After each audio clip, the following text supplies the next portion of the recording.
بسم الله الرحمن الرحيم يا أيها الذين آمنوا لا تأكلوا أموالكم بينكم بالباطل إلا أن تكون تجارة عن تراض منكم ولا تقتلوا أنفسكم إن الله كان بكم رحيما. ایمان اور کفر کے درمیانی شے نماز کا ترک کرنا ہے.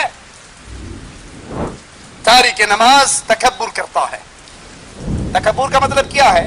شریعت کی بات سنے اور نہ مانے، یہ تکبر ہے. علم آنے کے باوجود نہ ماننا تکبر ہے. لوگوں کو حقیر جاننا تکبر ہے.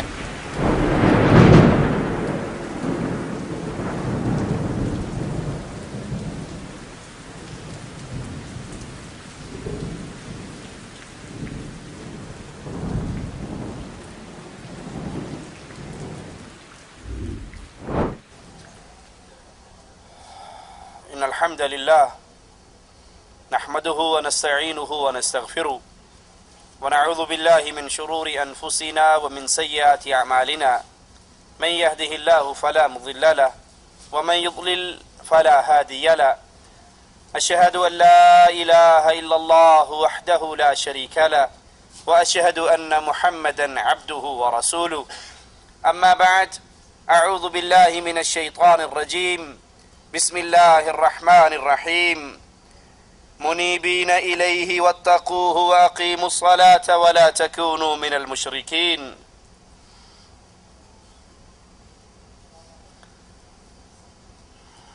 کلمہ پڑھنے والی امت ایک بہت بڑی بیماری کا شکار ہوتی ہوئی نظر آ رہی ہے، اور یہ بیماری عام سے عام زور و شور سے پھیل رہی ہے کہ دعویٰ مسلمانی کا ہے، دعوے دار ہیں کہ ہم اہل ایمان ہیں، امت محمد علیہ الصلاۃ والسلام ہیں، لیکن کلمہ پڑھنے کے باوجود، مسلمان کہلا لینے کے باوجود، آقا علیہ الصلاۃ والسلام سے اپنے رشتے اور ناطے جوڑنے کے باوجود یہ امت کی اکثریت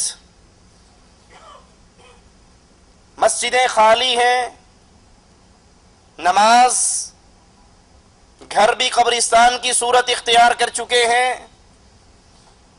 اور پھر نماز چھوڑنے کا غم اور دکھ بھی نہیں ہے، دلوں میں احساس بھی نہیں کہ ہم نماز کے تارک ہیں، نماز کا انکار کر رہے عملی طور پر، اور پھر دعویٰ کر رہے کہ جی نماز نہ بھی پڑھے ہیں تو مسلمان ہیں، تو کلمہ گو. بے نماز، نماز کا تارک، وہ یہ نہیں سمجھتا کہ حقیقت میں اسلام کا اس سے رشتہ ٹوٹ چکا ہے، کیونکہ نماز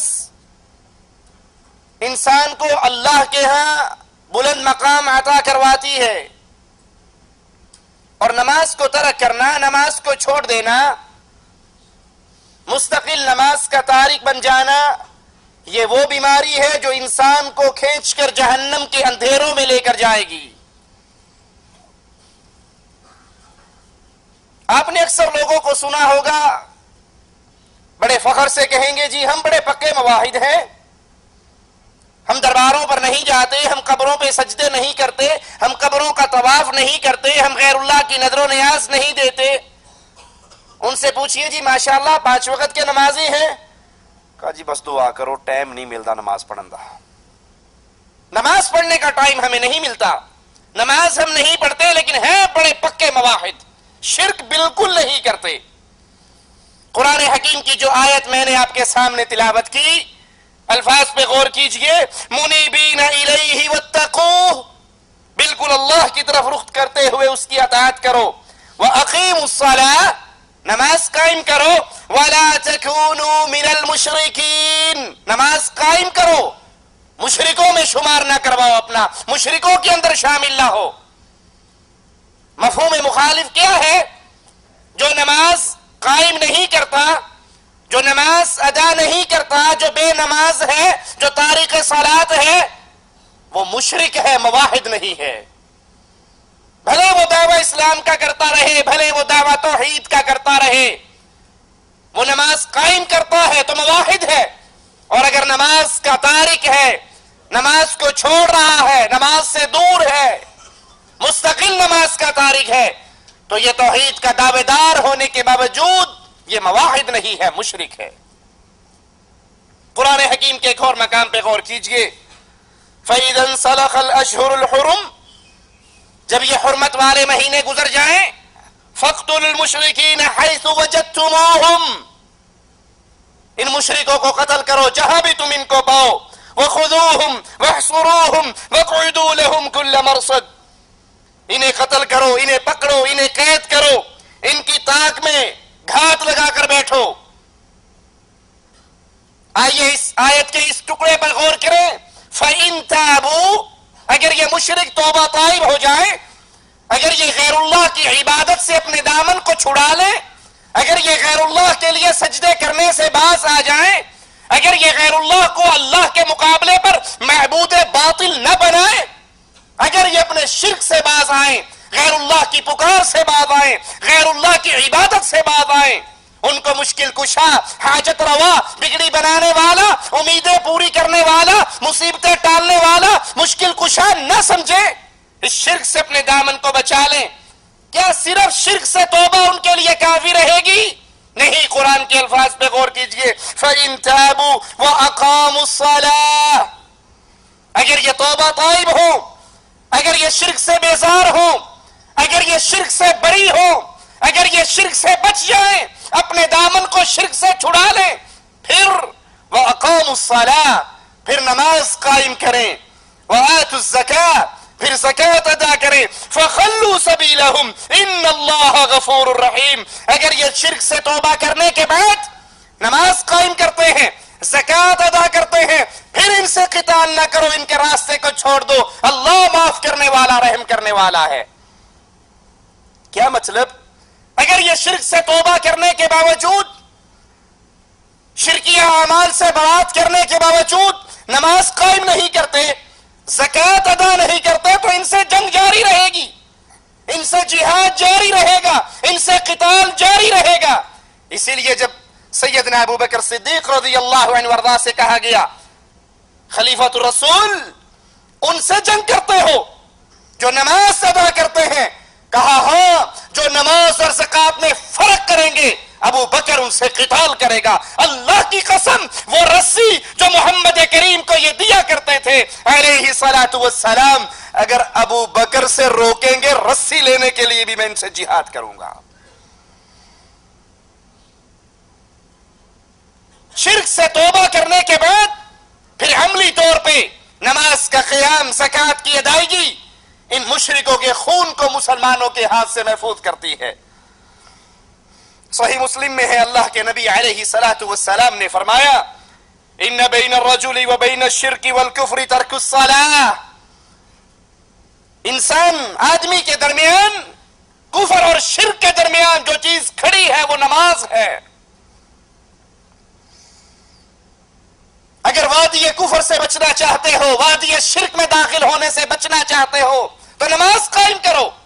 اگر نماز قائم کرو گے تو اپنے ایمان کی حالت پہ پختہ رہو گے، اور اگر نماز کو نکال دیتے ہو تو یہ انسان وادی کفر اور شرک میں داخل ہو جاتا. ہمارے نزدیک نماز کی اہمیت ہی نہیں رہی. جی میں آیا، بڑے فخر سے سنائیں گے جی ماشاءاللہ میں جب صبح اٹھتا ہوں تو صبح کی نماز پڑھ لیتا ہوں، ایک مغرب کی کبھی نہیں چھوڑتا، باقی نمازیں جی بس وہ دوپہر کے ٹائم بقالے کی ڈیوٹی ہے، جب اذان ہوتی ہے بقالہ بند کر کے گھر جاتے ہیں، وہی ٹائم نماز کا ہوتا ہے، وہی ٹائم روٹی کھانے کا ہوتا ہے. عصر کے وقت پھر اذان ہوتی ہے، بقالہ بند کرتے ہیں، وہی ٹائم چائے پینے کا ہے، وہی ٹائم نماز کا ہے. یعنی بدنصیبی کا یہ عالم ہے کہ اس پاکیزہ ماحول میں رہتے ہوئے، اس سعودی عرب کی پاک سرزمین پر رہتے ہوئے بھی نماز ان کو نصیب نہیں ہے. سعودی عرب کو چھوڑ کر دنیا کہ باقی ملکوں میں تو آزان کے وقت بازار ویسے بند نہیں ہوتے، وہاں تو شیاطین انسان کی شکلوں میں آزان کے ساتھ دکاندار کے سامنے کھڑے ہوتے ہیں۔ اب وہ دیکھتا ہے ایک طرف تکبیر ہو رہی ہے، ایک طرف نماز کا وقت ہو رہا ہے، اور ایک طرف اس کے سامنے چند گاہک کھڑے ہیں۔ وہ ان چند پیسوں کو ٹھوکر نہیں مارتا، لیکن اگر انڈیا پاکستان کی کرکٹ ٹیموں کا میچ ہوگا تو گاہکوں سے بھی کہہ دے گا کہ آج فائنل میچ ہے، میچ ختم ہوگا تو پھر آنا۔ اگر کوئی فلم لگی ہے، کوئی ڈرامہ ہے، کوئی الیکشن کے سیٹوں کا اعلان ہو رہا ہے، کون سی پارٹی جیت رہی ہے، میری تنظیم یا کسی اور کی تنظیم، پھر اس کو ہر چیز بھول جائے گی۔ لیکن اگر نماز کا وقت ہے تو اس کے سامنے ہزار بہانے ہوں گے۔ اور امام الانبیاء، امام اعظم، قائد اعظم محمد الرسول اللہ صلی اللہ علیہ وسلم فرما رہے ہیں بین الرجل و بین الشرک والکفر، بندے شرک اور کفر کے درمیان ایک نماز ہے، جس نے اس نماز کو چھوڑ دیا وہ کفر اور شرک میں داخل ہو گیا۔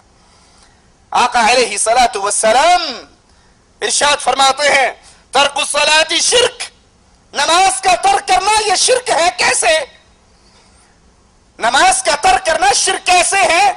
اللہ کا حکم ہے نماز پڑھو، اور انسانی خواہش کیا کہتی ہے؟ نرم گرم بستر ہے۔ یہ غریب لوگ ہیں جو مسجدوں میں جاتے ہیں، یہ فقراء کا ٹولہ ہے جو مسجد، ہم تو مالدار پیسے والے آدمی ہیں، رات کو دکان بڑی لیٹ بند ہوتی ہے، اب صبح کے ٹائم پہ دل نہیں چاہتا کہ اس گرم اور نرم بستر کو چھوڑ کر اللہ کے سامنے، اللہ کی مسجد میں، اللہ کے گھر میں حاضر ہوا جائے۔ نہیں جانتا کہ جس کا کلمہ پڑھا ہے اس نے فرمایا ہے جب انسان اپنے گھر سے مسجد کے لیے نکلتا ہے، آسمان والا اس کے لیے 2 فرشتے بھیج دیتا ہے جو اس کے ساتھ نور کے جھنڈے لے کر اس کے ساتھ قدم سے قدم ملاتے ہوئے جاتے ہیں۔ یہ ایک قدم زمین پہ رکھتا ہے، ایک قدم اٹھاتا ہے، اس کا ایک گناہ معاف ہو جاتا ہے، ایک نیکی لکھ دی جاتی ہے۔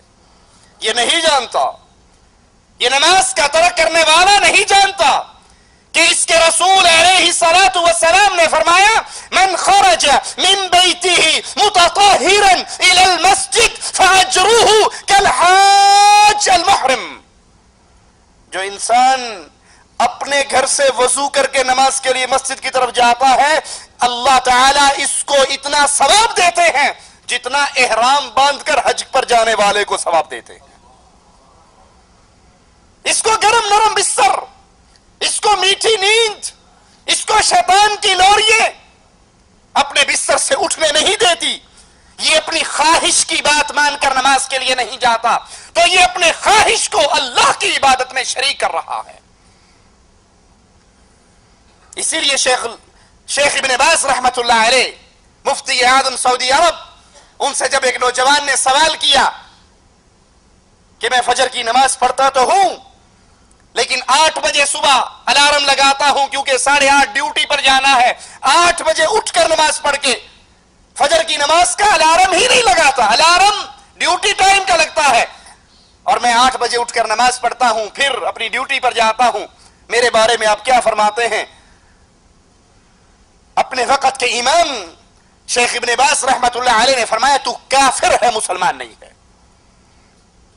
کیونکہ تو نے نماز کے اس وقت کو بدل ڈالا جو وقت اللہ نے مقرر کیا تھا، اور تو نے وہ وقت مقرر کیا جو تیری خواہش نے چاہا۔